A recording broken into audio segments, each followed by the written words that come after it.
that Rwanda, you know all about Rwanda, and the Congo will be doing a peace settlement, probably coming in on Monday or Tuesday. We're going to be signing it up, and we've stopped a very vicious war.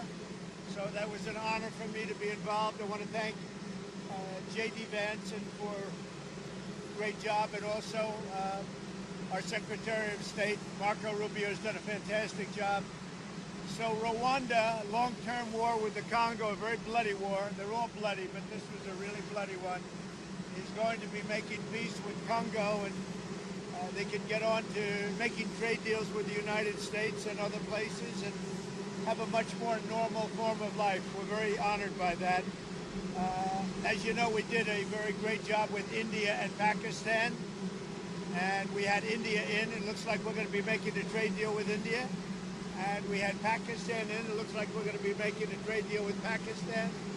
And it's a beautiful thing to watch. Serbia, Kosovo, likewise, they've been fighting for years. And as you know, we brought that one to a conclusion. And now we have a couple of big ones. We have Russia, Ukraine, which is making a little bit of progress. And we have Israel. And nobody really knows what that one is all about. We're going to find out pretty soon, I guess. Mr. President, the Iranian foreign minister this afternoon said if the U.S. is serious about negotiations, that you would call up Israel and request that they stop their airstrikes. Will you make that request? Well, I think it's very hard to make that request right now. If somebody's winning, it's a little bit harder to do than if somebody's losing. But we're ready, willing, and able, and we've been speaking to Iran, and we'll see what happens. Mr. President, what was the thought process behind the 2-week timetable? Just time to see whether or not people come to their senses. Mr. President, did the Europeans help at all in talking with the Iranians? No, they didn't help. No. Iran doesn't want to speak to Europe. They want to speak to us. Europe is not going to be able to help in this one. 20 years ago, you were skeptical of a Republican administration that attacked a Middle East country on the idea of questionable intelligence of weapons of mass destruction. How is this moment different with Iran? Well, there were no weapons of mass destruction. I never thought there were. And that was somewhat pre-nuclear. You know, there was a nuclear age, but nothing like it is today. And it looked like I'm right about the material that they've gathered already. It's a tremendous amount of material.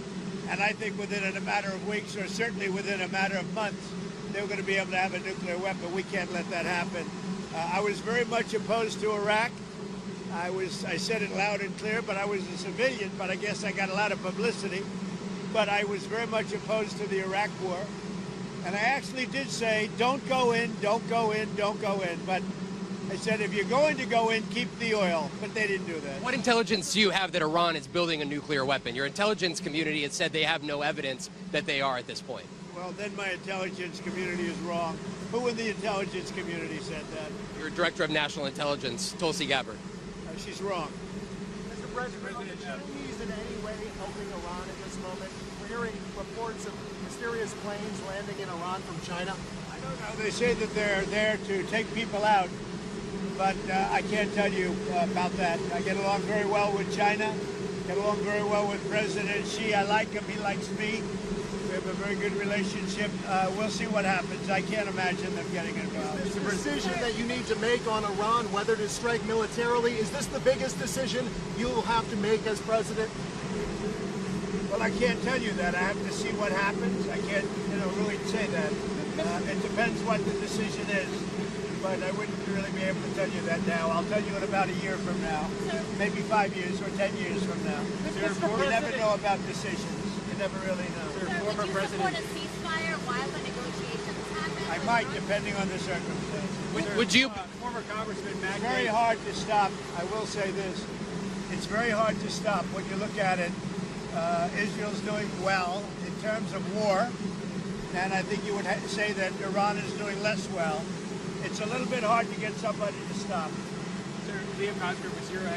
Former Congressman Matt Gaetz threw out an interesting idea suggesting that if you were to broker a deal where nuclear inspectors go into both Israel and Iran, that you could win a Nobel Peace Prize, and they might even rename it the Trump Peace Prize. Did you hear those? What do you think of that? Well, they should give me the Nobel Prize for Rwanda, and if you look, the Congo or You could say Serbia, Kosovo. You could say a lot of them. You could say, I mean, the big one is India and Pakistan.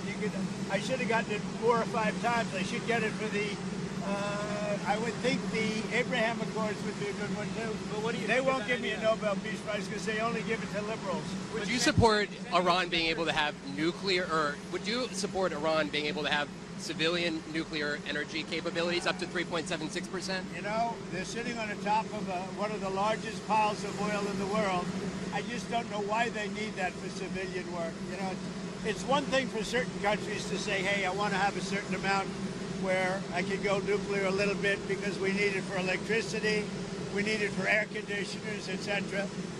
But when you're sitting on one of the largest oil piles anywhere in the world, it's a little bit hard to see why you need that. Yeah. Are you concerned that Iran or its proxies would wage terror attacks against American targets abroad if you order military action? We're always concerned about that, and we have to take them out and be very strong. You're even in danger talking to me right now. Do you know that? You are in danger talking to me right now. So I should probably get out of here, but you guys are actually in danger. Can you believe it? One more. Mr. President. Is it still your expectation that NATO countries spend 5% of their GDP on defense spending? Well, I think they should do that. I don't think we should, but I think they should. We've been supporting NATO so long. In many cases, I believe paying almost 100% the cost. So I don't think we should, but I think that the NATO countries should, absolutely. And if a country like Spain decides not to? Well, NATO's going to have to deal with Spain. Spain's been a very low payer. They were always a very low payer. They were either good negotiators or they weren't doing the right thing. I mean, I think Spain has to pay what everybody else has to pay. Spain has been notorious for low pay. You know who else was a low payer, just about the lowest? A place called Canada. Because Canada said, why should we pay when the United States will protect us free? And they've been right about that. ICE. Russia, Ukraine, you've been making progress towards a peace deal, but I don't know if you know this, but Lindsey Graham and Mike Pompeo were there on the ground in Ukraine, seemingly doing the opposite, trying to provoke the Ukrainians to keep fighting. What do you think of that? Well, we're going to see, and people have to be very careful with what they say. They got to be very careful with their mouth, because their mouth can get them into a lot of trouble. One more. ICE. ICE has said that they're trying to arrest up to 3,000 individuals a day. There are some communities that are saying they are fearful of being wrongfully detained or separating some families, even if they're undocumented. Is the fear in some of these communities worth the deportations of these undocumented individuals, a mass deportation program? It's a tough subject because, look, we have farmers. I love farmers. I won 80%, 85% of the farmers, and I love them, and I'm never going to do anything to hurt our farmers. And you could also say the leisure business, etc. There are some businesses where you have a disproportionate amount of people that are the people that you're talking about. At the same time, we have to get the criminals out of our country.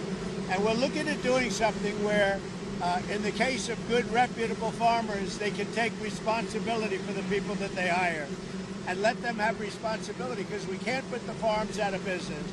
And at the same time, we don't want to hurt people that aren't criminals. Most of the people that came in over the last 3 years under Biden, I would say probably 3.5 to 4 years, those people, you have a lot of criminals, you have a lot of, I mean, we're looking at that very closely.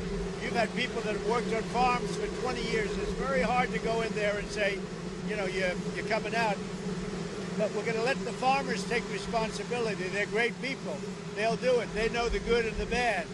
So the hard part about this is not like a normal war where people wear uniforms. They don't wear uniforms. But we have murderers that came out of the last 4 years. We have murderers. We have drug lords. We have people that we don't want to. We have prisoners. They emptied out Venezuela and many countries. They emptied out their prisons into the United States. We have to get those people out. But we have stone cold murders. 11,888 murders. We've already gotten a lot of them out of here. But we don't want them, so we have to be careful. But I never want to hurt our farmers. Our farmers are great people. They keep us happy and healthy and fat. Are there other cities that you're going to try to replicate what you've done in Los Angeles? Well, I mean, we had a big victory last night in the Court of Appeals with respect to Los Angeles, but really the country, where Gavin Newsom, who's really an incompetent governor, He's just doing a terrible job between his fires, between all the houses burning down, his forest fires, and now Los Angeles. If we didn't go to Los Angeles, and the sheriff admitted it, he had no control. He would have lost control. We saved Los Angeles by having the military go in. And the second night was much better. The third night was nothing much. And the fourth night, nobody bothered even coming. We put out that fire. We did a great job of it. He sued us for going in and for helping him. We went and helped him. Right now, you'd have Los Angeles burning to the ground. Largely, it would have already been destroyed. Do you want your legacy, Mr. President, to be that of a peacemaker? Do you worry that striking Iran would change that? Always a peacemaker. That doesn't mean sometimes you need some toughness to make peace, but always a peacemaker. Can you win in Iran without ground forces? Say it? Is an aerial campaign in Iran enough, or do you need ground forces? Well, I'm not going to talk about ground forces. The last thing you want to do is ground forces. Does Iran have 2 weeks, or could you strike before that? Are you essentially giving them a 2-week timeline? I'm giving them a period of time. We're going to see what that period of time is, but I'm giving them a period of time. And I would say 2 weeks would be the maximum. Mr. President, do you think deportations should focus on criminals or all people who are here illegally? Should start focusing on criminals, and that's what we've been focused on. Very bad criminals, dangerous criminals. But Stephen Miller said to go out and arrest every person who's here illegally. He's told ICE to arrest everyone who's here illegally. Do you agree with Stephen that? and I have a very good understanding. He's a terrific person. We have a great understanding. Mr. President, if there is an attack on U.S. assets, will you promise to conduct a full investigation and make it transparent with the American people before blaming Iran for such an attack? Well, if there's an attack, we'll know almost immediately with modern equipment who made the attack, and those people will be very, very unhappy.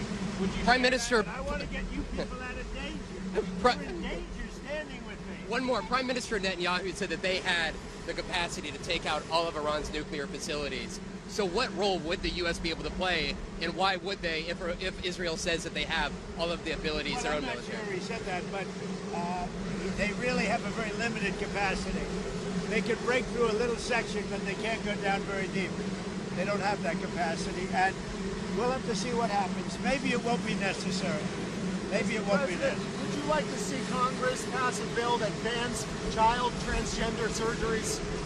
Well, I know they're talking about it, aren't they? We're going to have to see how it comes to me in what form. Certainly, it's been something I've been talking about also. Okay? Thank you, Mr. President. Appreciate it. Thank you, everybody. Thank you.